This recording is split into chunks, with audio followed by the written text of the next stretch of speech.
जिनादिनी local government जा जेके मुलाज़म आहिनि इस्लाम कोट प्रेस क्लब आॾो एहतजाजी धारणो हणी वेठल आहिनि। इन्हनि खां पुछूं था कहिड़ा मुतालबा आहिनि। असांजो पगारूं जेके आहिनि सो ऑनलाइन कयूं वञनि, ट्रेज़री कयूं वञनि।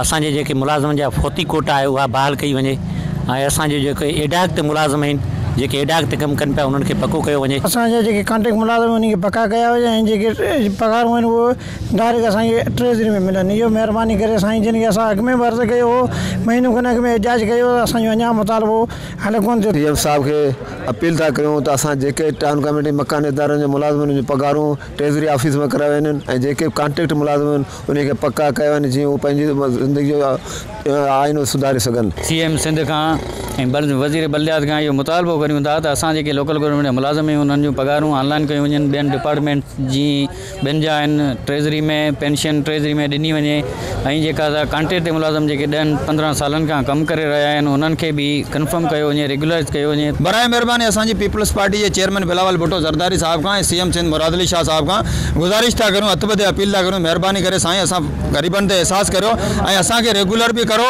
ऐं असांजो ऑनलाइन ट्रेज़री पगारूं जेको असांजो हक़ आहे बुनियादी उहो असां घुरूं था उहो असांजो करे ॾियो। मुतालबो कनि पिया त नोटिस वरितो वञे, असांजा जाइज़ मुतालबा मंज़ूर करे असांखे पंहिंजो हक़ आहे उहो ॾिनो वञे। गाज़ी बजीर, अवामी आवाज़ टीवी न्यूज़ इस्लामकोट। विज़िट कयो अवामी आवाज़ मीडिया ग्रुप जी वेबसाइट awamiawaz.pk।